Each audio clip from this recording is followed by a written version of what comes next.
I know McDonald. So that's that. WNBA All Star Weekend is in the books.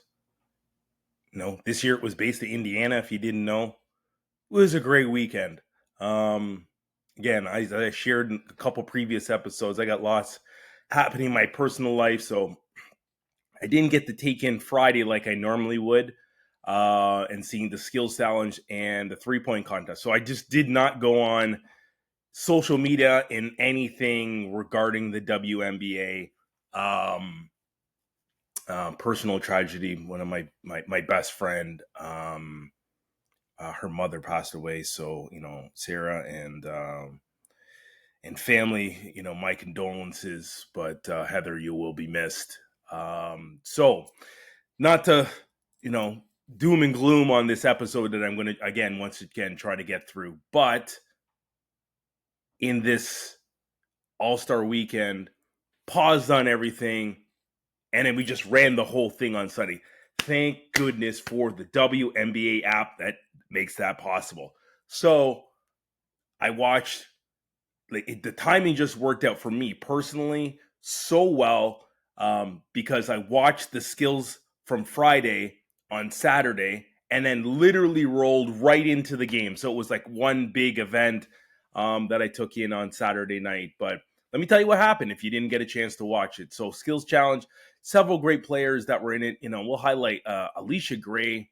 And the unique thing about Alicia Gray, she's having a phenomenal year. She's an all-star. She was in the skills challenge, but she was also in the 3-point contest. Now, very compelling. We had some great guards in there. We had Courtney Williams. We had Skylar Diggins, Alicia Gray, but Natasha Cloud is the winner from the New York Liberty. So Cloud9, she has one of the best jerseys in all of pro sports because her number is 9. And when you look at the back, it says Cloud, number 9. So hats off to Natasha Cloud. And then Alicia Gray, as I shared, was in the 3-point challenge. I think that is the most compelling part of the All-Star Weekend, both in the NBA and the WNBA, because it's really a skill. It's a skill, and it has tremendous history, which I think it gives it the nod over the skills challenge.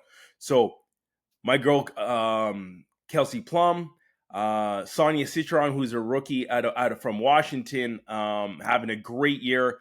Lexi Hall holding it down for the hometown Indiana Fever. Sabrina Ionescu, obviously from the New York Liberty, was the defending champ from 2 years ago, skipped last year.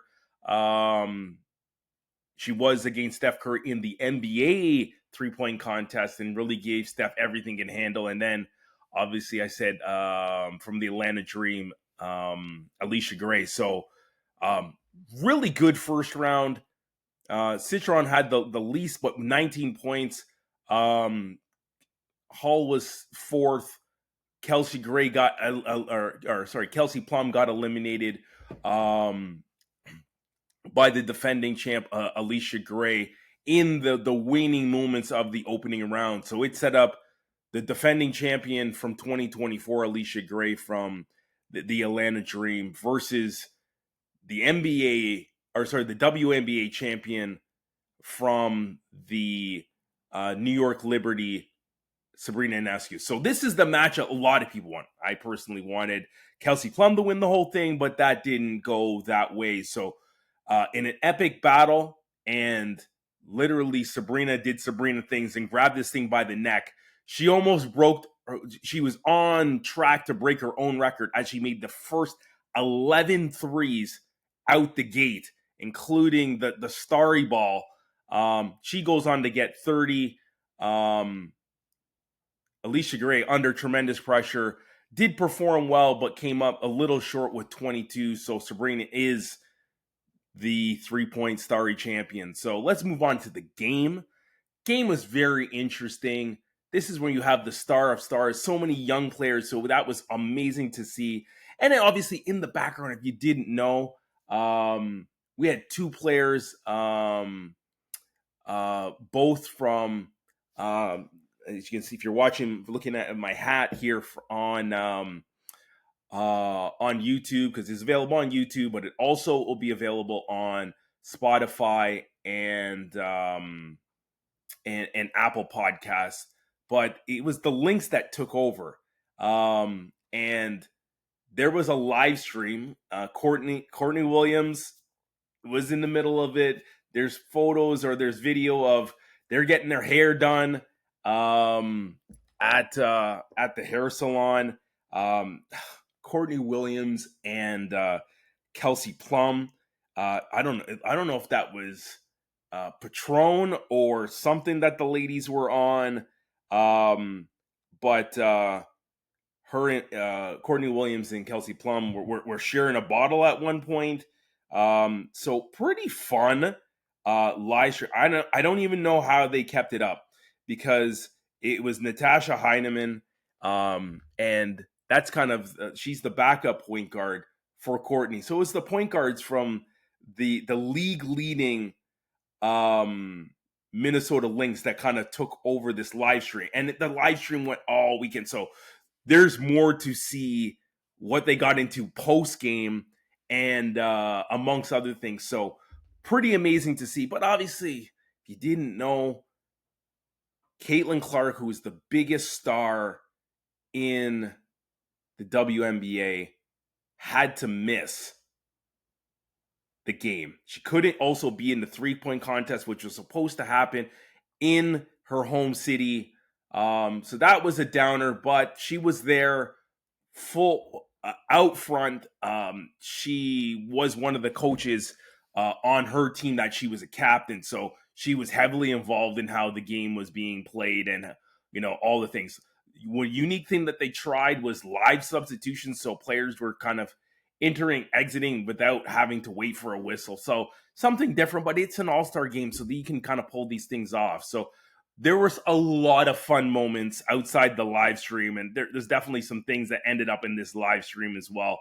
Caitlin Clark calling a play for a team when they were down, and it was executed to perfection. Only Sabrina Ionescu missed the three, and Caitlin Clark gave the thumbs down. So that was pretty funny.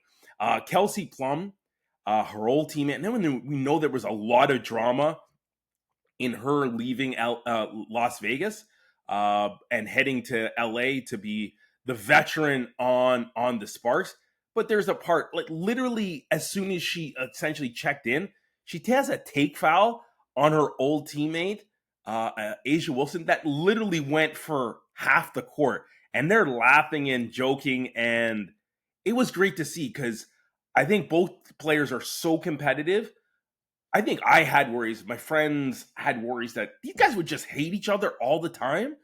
And the amazing vibes that we've seen. We've probably seen no better vibes on a team than the 2 years that the Aces won the title back to back. And it was a great moment to see, cooler heads have prevailed. They're both adults and big women. So that was an amazing moment to see. The end of the game, and they won handily.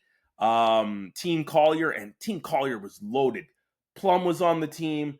Angel Reese was on the team. Skylar Diggins, and obviously the front runner right now, if you look at my shirt, Collier and McBride both were on the same team, along with Courtney. Queen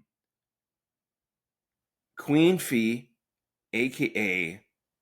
Napheesa Collier, was the game MVP. Now, Skylar Diggins had a triple-double, and I was worried that they were going to forget about what Queen Phee had done to put the game ultimately to be it decided. But Queen Phee had 36 points. It is an all-star record. And this is just adding to the legacy and the incredible run that she's on. Now, she's been injured a couple times this year and had to sit out and miss games as they manage, through this 40-game season, which is unique. But Queen Phee, essentially, I'm just getting my shirt here for Unrivaled. So Unrivaled, she was on the Owls, won the title. Queen Phee, here's my shirt. This is not the not the MVP shirt, but she was the league MVP. This is the league that she put together to help WNBA players stay in. I was going to say Canada because I'm from Canada, but stay in North America, specifically Florida in the U.S., and earn a lot of money. Like, players earn more money playing in Unrivaled. It's a 3-on-3 league than they earned playing in whether they go to Italy or they go to Russia, and we already know the Brittany Griner stuff. So it was amazing to see that she had a run in the league, team won, league MVP, and now just has taken this heater. See, Queen, I see you, Queen Phee is now on a heater to continue her run through the WNBA season. She's the front runner for MVP. The Lynx are the number one team in the league now. They've stumbled a couple times. Hey, my favorite team personally, and this goes back to my GOAT conversation. Since I took on a liking to the WNBA, I have always rolled with the Phoenix Mercury. And the White Mamba was on the Mercury. She was on the Mercury for 20 years. She is the all-time leading scorer. She's the only player to ever score 10,000 points. I want to say she is also the leader in, maybe she's not. She's in the upper echelon of 3-point makes. Diana Taurasi, if you don't know who the GOAT is my GOAT, is the GOAT of the WNBA and everything it stands for. But she's on a heater. They retooled the Phoenix Mercury this year.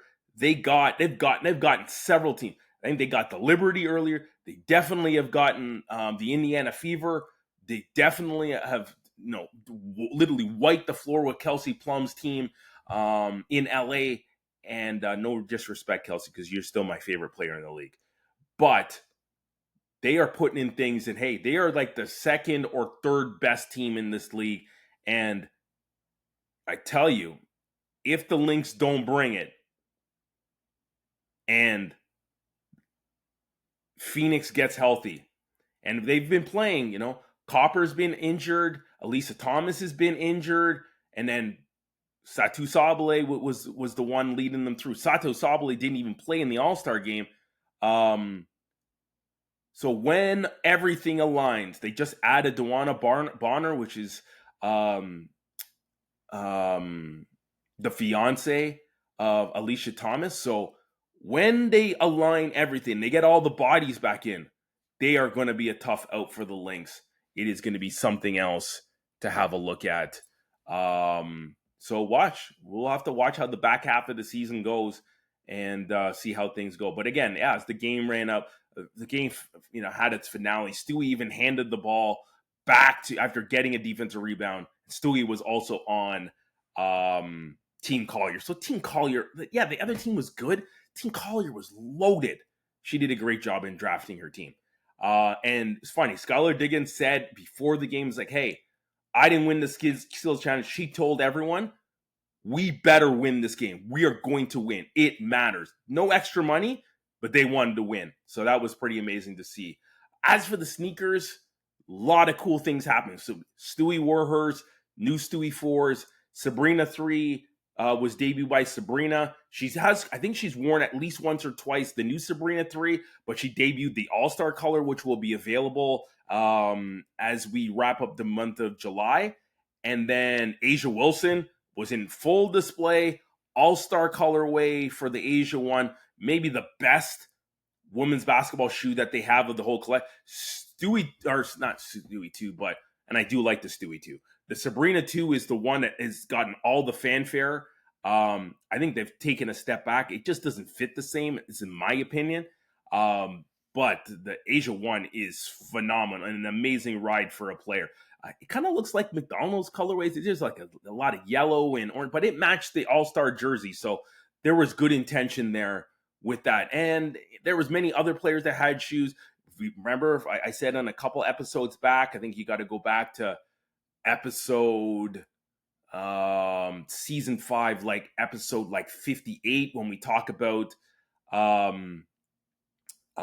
Jordan Brand signing Nafisa Collier to the brand. She is currently wearing the Heiress. They made a special color for her for All Star Weekend. So that was cool. So that's All Star Weekend. When we look at the season that's ahead, first we need to get some of our stars healthy. Like Caitlin Clark missing the All-Star break was a blow, but thank God she was at least available and present. Speaking of people that were present, it was great to see Juju after ACL surgery in the front row. Hopefully we can get Juju back for the NCAA before the tournament, and we see how things cook there. But as I mentioned, the our Phoenix Mercury, Copper is out. Satu Sabali had to miss the All-Star game. Thomas has been banged up on top of Caitlin Clark. Those are a lot of injuries. Brittany Griner's not been healthy, and we know she's in the twilight of her career. So hasn't been great. Kelsey Plum has already missed the game. We just need the stars to be healthy. Kelsey Plum has a chance to be an all WNBA team member. Probably will make the second team, but she's got to be healthy. She's having a career year right now.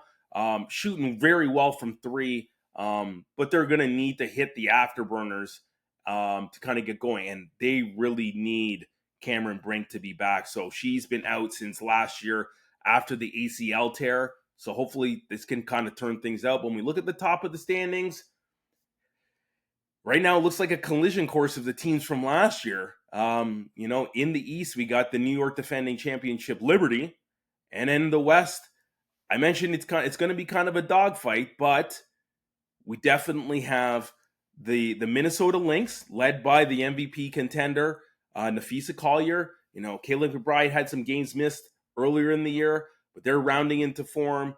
McBride is back. I talked about the fun team in the backcourt with Heineman, which they sometimes play at the same time, and Courtney Williams. So they ready to go. They got bigs, they got depth in behind, so they ready to rock. But we know that Phoenix has a squad. We've already seen it firsthand. So that's the top of the board, and then it's gonna be a dogfight. In the middle to the bottom. Atlanta's good. The Mystics are good. Definitely want to see if the Fever can catch fire and make a run at the top spot, or at least align themselves that they're ready for the playoffs. And then, we got to see if teams like LA can get on a run and pull things together and see what happens as we roll out. But should be a very interesting, run for the championship. Even Asia Wilson has been injured, and they haven't hit full stride. So they're a dark horse definitely in the West. And, they got the Golden Mamba on top of Jackie Young and a really solid backcourt, and then obviously Asia Wilson which is defensive player in the year and league MVP at any given moment. She's won MVP 3 times and defensive player twice, I believe, or it's vice versa. But it's going to be a very interesting run to the season, and as the season wraps up, it will be Toronto Tempo will be on the clock in 2026. The Tempo will start their inaugural year, so it'll be very interesting to see how the league breaks out and aligns a roster that the fans in Toronto can truly clamor towards and really get excited. So that's it for Sneaks, Rhymes, and Life. I am your host, Lionel McDonald, but that is the WNBA All Star Weekend in a nutshell. We out.